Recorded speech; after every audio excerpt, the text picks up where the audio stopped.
што ви значи да бидете кум на една ваква манифестација? Какво е чувството? Чувството е прекрасно. Посебна чест и задоволство ми ова година што напаком после неколку години упорно борење да бидам еден од кумовите.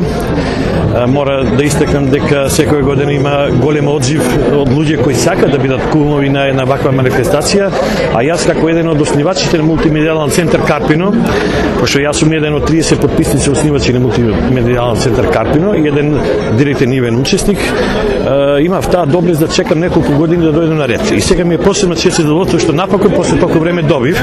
Меѓутоа, пошто е секојаш посебна гужва за кумовите, така да оваа година одлучивме да бидеме двајца, јас и Божо Симоновски, заедно мој драг пријател и соработник, и он е исто така учесник и на ликовни колони Карпино, и кога одиме на расчистување на теренот на... Каква е вашата обврска како кумови?